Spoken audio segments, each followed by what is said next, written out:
Good afternoon and welcome to Lunchtime Coaching. My name is Kevin Britz and I'm an executive coach and international leadership facilitator and host of the Lunchtime series where we add value to people's lives. Back with us today, clinical psychologist Christopher Kemp. Welcome back, Chris, and thanks for taking the time.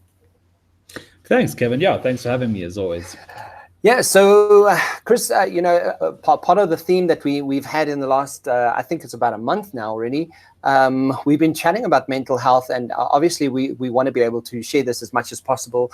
We are, people, it's having a lot of impact, and a lot of people are downloading the podcast, et cetera, et cetera. Today, one of the topics which I know nothing about, and reading through some of the symptoms, and I'm going, oh my goodness, I might have this. But don't you want to tell us about OCD and what obsessive compulsive disorder is? Let's kick it off with that. So I think maybe one of the most important things to discuss here is actually the difference between two disorders, which is obsessive compulsive disorder and obsessive compulsive personality disorder. The reason being, I think OCD is one of the most poorly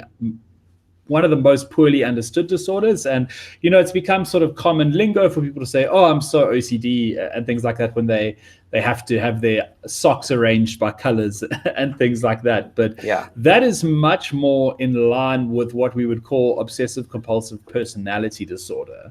And of course, the people joking about that, I'm sure, don't meet the criteria for that. But the personality disorder is much more in line with that kind of stuff, with this obsession with organization or everything sort of being in control, being very concerned about money, very strict moralistic values, things like that. So that's when you talk about the PD, the personality disorder stuff. Yeah. Whereas obsessive compulsive disorder is quite a severe and quite a debilitating mental illness where you are sort of plagued with one of two things, and oftentimes both, which is obsessions and compulsions. So when we're talking about obsessions, we're talking about sort of intrusive thoughts that you can't seem to get rid of, oftentimes very negative feelings that something terrible could happen, or that's sort of an extreme, almost kind of anxiety, and then a compulsion, which is sort of a behavior that you feel sort of compelled to do in some way. So oftentimes they link together, where the compulsion is sort of there to, I guess you could say, alleviate some of the obsessions. So they oftentimes link together in the sense that if I have this intrusive thought that won't go away, that if I don't do a particular ritual, like turning off a light switch on and off multiple times, that something terrible will happen, and I just don't feel comfortable unless I can do this repetitive action. One that people are very familiar with is people who are often referred to as kind of germaphobes, this sort of intrusive idea, obsessive thought, where you just feel like you are covered in germs, or you feel dirty all the time, and those are the people who are often washing their hands excessively, things like that. But I think what's important to highlight about this is that it's very much debilitating. So we're not talking about somebody who washes their hand 3 times a day. We're talking about someone who's washing their hands potentially every 5 minutes. It's interrupting their work, it's interrupting their ability to engage in relationships, or even to really enjoy their life at all. So severe OCD can be incredibly debilitating and a very, very difficult thing to live with. So just to clarify for a layman's perspective, because for me, I don't like when things are out of line. It needs to kind of sit up straight, and things need to be in place, except when it comes to my actual desk.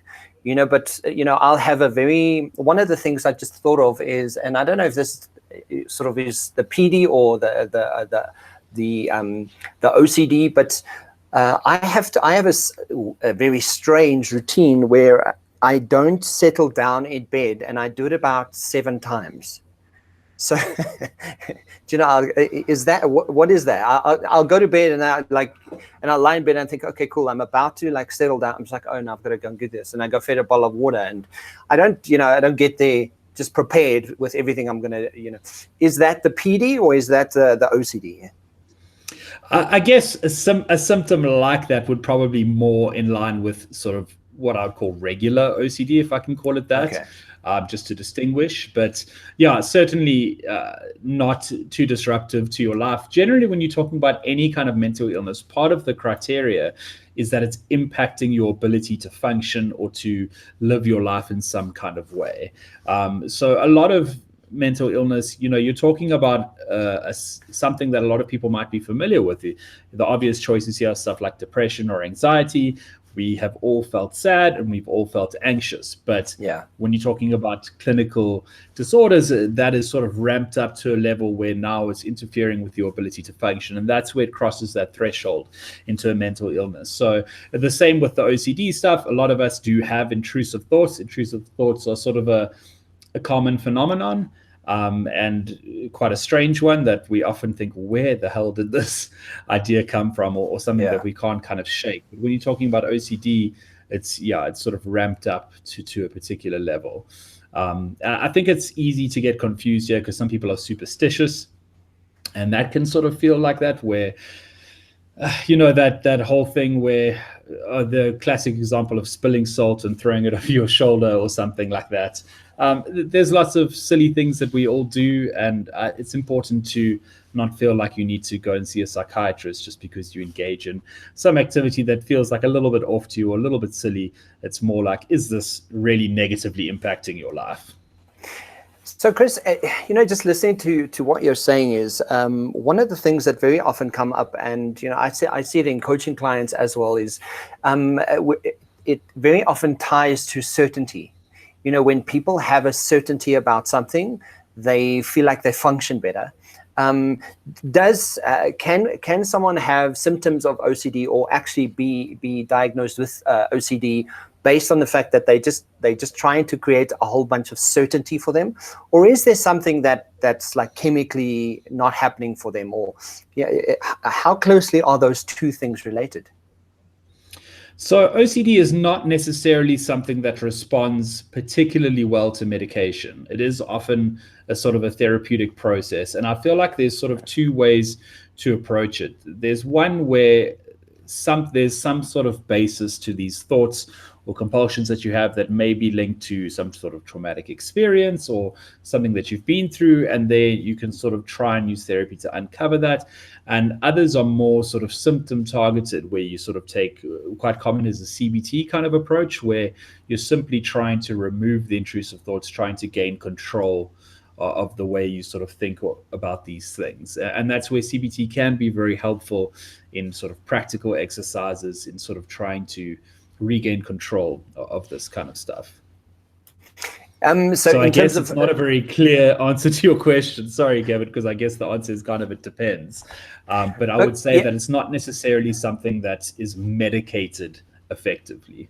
Okay. Yeah, because I think a lot of the times people think that popping a few pills is going to be the solution to a whole bunch of stuff. But it's also that brain language connection that you're making to something, or trying to, your brain's really trying to keep you safe from something. And that's why that type of behavior may be occurring. And the more we understand the meaning that we've given an experience or a moment, or that we have in repetitive form, the better that we'll probably be able to cope with that meaning. Yeah, absolutely. I think you're spot on there. I think that it's a very tricky thing and a very complex thing, because these sort of obsessions or compulsions can sort of arise in so many different ways, and some people struggle with them from a very young age. I've seen people who have experienced some kind of event and they just get this idea in their head and it just cannot leave them, and it's just this constant intrusive thought. So I think it presents in a lot of different ways, and like a lot of mental illnesses, it's not necessarily very well understood from a biological level. So, Chris, give us an example of how dramatic this has been. I'm sure you from firsthand experience, you may actually know of instances that have someone has really suffered to that degree. And what was the sort of treatment that you could share from that perspective, from like a worst case scenario? And what are those 5 practical tips that people or that you could share with someone that is suffering from something like OCD? So this is a case where I'd recommend anyone that is truly feels like they're suffering with OCD. I would absolutely recommend that they consult a professional. So see a psychologist, somebody like that. I think it's beyond the scope of kind of, just sort this out yourself kind of thing. It can become very debilitating. It's a very, very difficult thing to live with. And I really wouldn't want anyone to berate themselves or feel like, oh, if I could just, I think it's easy to feel like you can sort of control your thoughts, or just feel like, oh, if I could just get a handle on this, everything would kind of be okay. I would really encourage someone with this specifically to seek professional help, because it's a very difficult thing to deal with. Certainly, I've seen some pretty bad cases where people have, I guess, what I'd call multiple obsessions and compulsions. So hand washing combined with sort of opening and closing doors multiple times, turning lights on and off multiple times, to the point that leaving the house just sort of becomes a chore. I've had instances where people sort of have one incident, and it's so bizarre. So, for example, they were driving along and they felt like a bump or something like that, and they sort of become convinced that it was a person, that they've hit someone. And no matter how much evidence there is to the contrary, that it was just a pothole or something simple like that, this intrusive thought just cannot leave their mind, to the point where they're obsessing about it. They feel in danger, that they're going to be arrested. They go back to the same place where it happened over and over again. So it can be a really bizarre thing where it just sort of comes out of nowhere, or it can be something that you struggled with your whole life.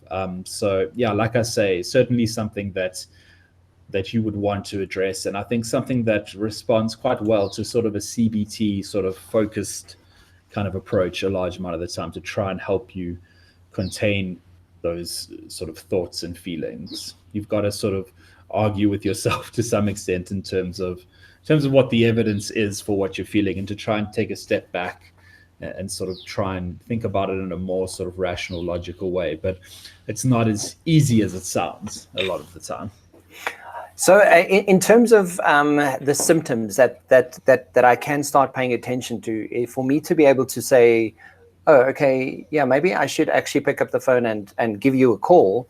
What are those? I know, like the checking for some of the notes that I've made is checking your alarm systems, your light switches, thinking you have a medical condition, and actually going for pregnancy test and what are symptoms like that we can start paying attention to, just to give us some more insight on, so that we know what, we're not going crazy, and that this is actually a thing and we should be aware of it.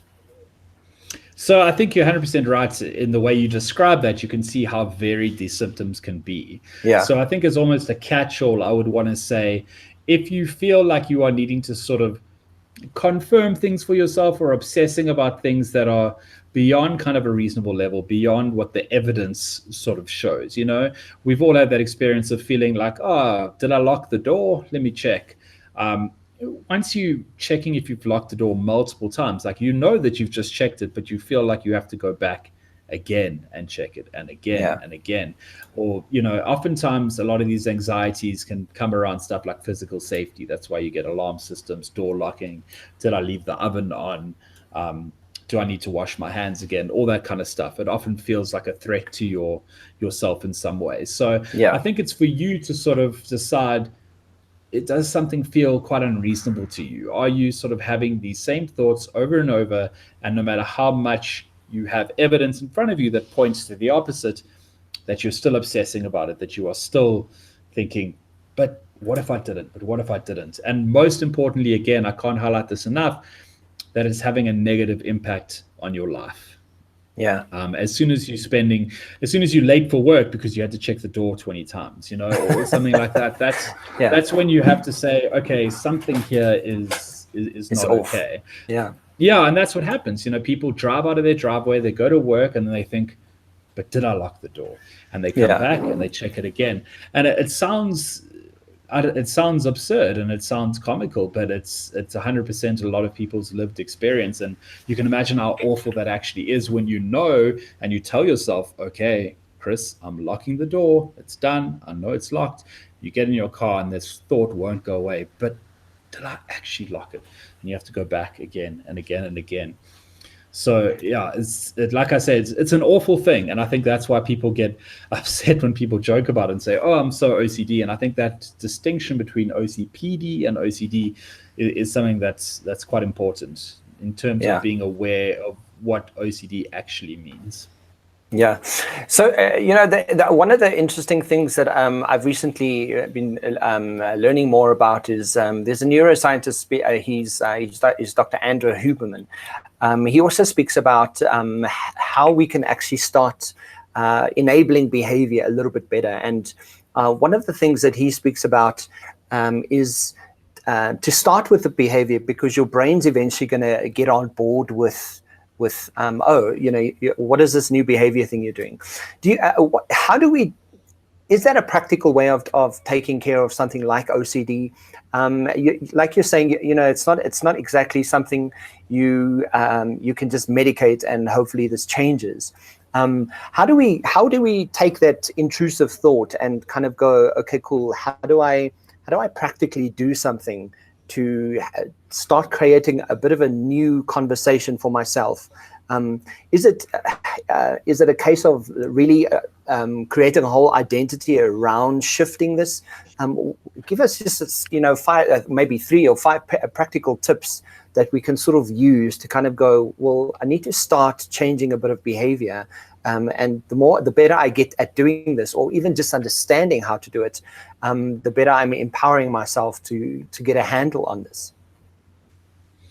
So I think one of my first suggestions would always be to not berate yourself. I think one of the hard things about this is that it does seem ridiculous to the people around you and to the people experiencing it. And it can be frustrating for you and frustrating for others. If you are going out with your spouse or something and you are obsessed with this idea of, did I lock the door? And they're like, yes, I saw you lock it, like, relax, and they can get really angry with you. And so I think it's important to, first of all, don't be hard on yourself.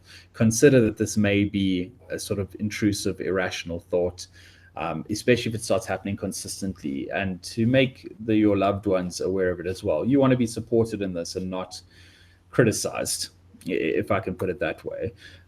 Absolutely. The way to sort of combat this for some people is to create a sort of body of evidence against it. So, you want to, the idea is to kind of substitute reality. So part of this is that your kind of reality has been warped in some way, that you are choosing to believe something irrational rather than rational. So for a lot of people, it helps to sort of write down, for example, these are the reasons why what I believe is true, and these are the reasons why the opposite of what I believe is true. And you often find the list for opposite is a lot longer. The reason why is sort of just because I doubt myself. But the reason why it's true is because I always lock the door, because I'm obsessed with locking the door. So I always check it, because I know that when I went there, I checked and I made sure it was locked, because I tried the handle to make sure it was locked. And so the idea is to sort of create an alternate reality and substitute it for yourself. That's a lot of what CBT will try and do, and kind of walk you through that process. But certainly if it's something mild or something that you're trying to change yourself, creating a tangible list or something that you can look at and see where the thought is irrational, doesn't hold up to sort of evidence, if I can put it that way, is something that you can try and do yourself as sort of a simple exercise to try and reverse this pattern of thinking. Sorry, carry on, Kevin.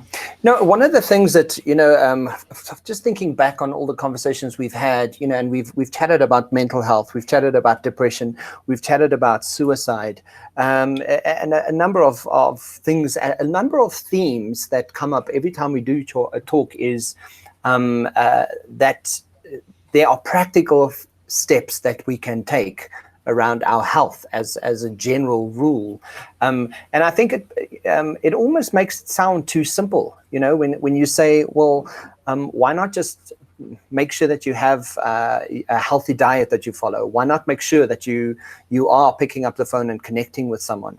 Why not make sure that you're recognizing self? I know that's one of the things you always say is don't kind of push your feelings aside and really recognize your feelings, so that you're paying attention to why you're feeling this way and what's showing up. And one of the things that I want to ask as well is, does your anxiety in itself, can that create a bit of OCD? Can that influence OCD in any way? So when you're talking about a lot of these mental illnesses, a lot of them can look like something else. And a lot of what you're doing as a professional is trying to sort of tease out the details in terms of, is it this or is it this? So we often refer to this as kind of like a differential diagnosis, but that's in a very clinical sense. But the idea is that absolutely anxiety could look like OCD. Depression can look like OCD symptoms. A lot of the time, I think one of the big ones, like you mentioned earlier, is feeling like you need to be in control, or that you want to be in control.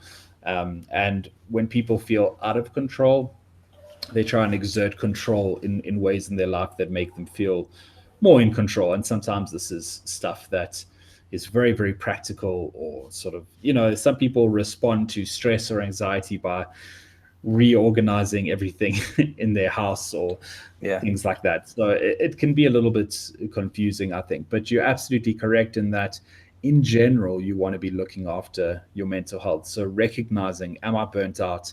Am I feeling out of control? Being able to take a step back from yourself, and just in a broad sense, being able to ask if you're okay. Acknowledging that it's okay if you're not okay, but that you need to take steps to take care of yourself. Because once you lose your mental health, it's hard to get it back, if that makes sense. I suppose in similar ways to your physical health. But, you don't want to push yourself to the point that you have a real struggle on your hands and you are incapable of doing the things that you sort of pushed yourself to do that got you there in the first place. So people often say, well, I can't afford to take time off, and I can't afford to do this. And I've been guilty of that myself. But I think the important thing is to remember is that if you get to a point where you are completely burnt out or really not okay, you're not going to be able to perform at all those things that you decided was more important than your mental health anyway. So it necessitates being able to take care of yourself in whatever ways are manageable for you, in whatever ways that you can. But you need to find time for yourself. Absolutely.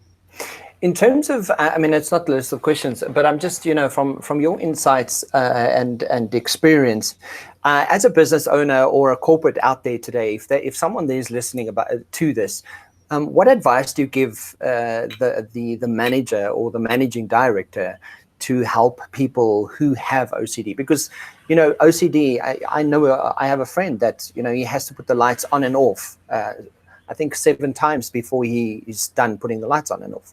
And that's just his rule, it's like he has to do it. And you kind of patiently wait and let him do it, and he feels better, and then you carry on with the evening. But what are those things, what are maybe, three tips that organizations can actually pay attention to, or assist people who really are struggling with OCD? Because it's a real thing. It's, people actually, their reality is they cannot get past it, and it can be completely debilitating, especially for the fact that you need to work, you need to go to work. What are those 3 things that organizations can do? So I think your first one is great in that, sort of be patient, don't ridicule someone, be aware of what it is, I think is so strong in and of itself. If you've noticed something, you can ask the person in a very kind and supportive way, hey, I've noticed this. Is this something that you're struggling with? Have you sort of sought help for it? But that person is going to be much more productive if you allow them to do whatever simple ritual it is, rather than make them feel embarrassed about it, or that they can't do it, and then may be sitting there with that sort of obsessive thought in their head and unable to focus on their work. So if it is something that's not intrusive, that doesn't sort of affect everyone in the company, then just allow that person to do it. It's obviously something that they may be working on, and be willing to have a conversation about it. I think a huge part of this is sort of the destigmatization of mental health. So be willing to have a conversation with them. So I would say call them in and make it clear at the outset that you're not there to criticize them, but that you rather are wanting to understand, and just say, hey, look, I'm aware that this is a thing. I've seen you do these little rituals. Is this something that you're struggling with? Are you okay? Is there any way we can support you or help you with this? I just want you to know that I'm aware of it, and that you don't have to be embarrassed or feel ashamed about it. I think that can be really, really powerful. The last thing I'd say for mental health in general in corporations is that I am such a believer in sort of destigmatizing the idea of a mental health day.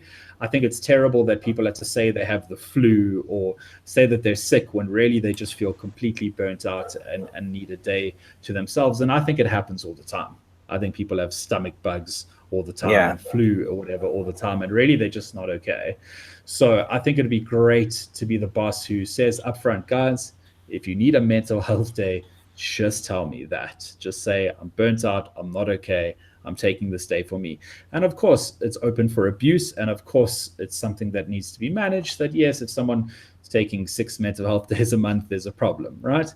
But for the most part, if people are using the system honorably, so I could say, then I think it's great to be able to say, look, guys, if you're not okay, just take the day off. And also when that person comes back to work, maybe they're a little bit fragile, maybe they're struggling at the moment. It gives you a better idea of how much work they can handle right now. So I think there's a lot of benefit to it in general, but I'm a fierce campaigner for the mental health day because I think we all take them anyway. We just say it's something else.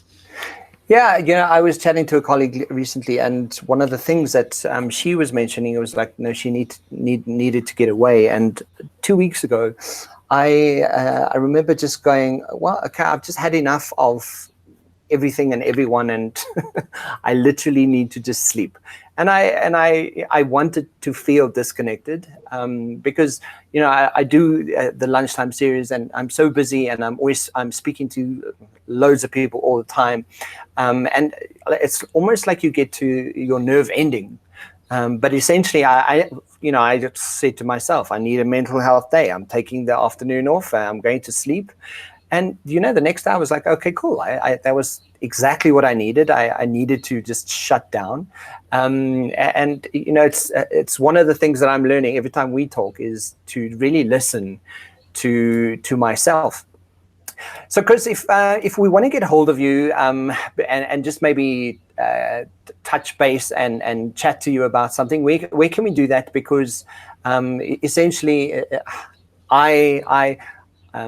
the aim of doing the mental health sessions is really, like you say, to destigmatize that and to just say, you know what, maybe I do have OCD and it's okay, and I need to chat to someone and I need some help. So where can we go to get hold of you? Sure. So I have a private practice in Bryanston, but I'm always happy to answer emails or questions, or if anyone wants to contact me, you can find my details at our website, which is www.ccpsychology.co.za. It's just the letter C twice. You can punch it into Google as well, and you should find all my info there. I'm Chris Kemp. Fantastic. Chris, thank you so much for joining us, guys. This is going to go out on the eBiz Radio Show every Tuesday at 12. Chris, thank you for the time, and thank you for the quick chat. Perfect. Thank you, Kevin. Thanks a lot. Keep well. Chat to you later. Cheers.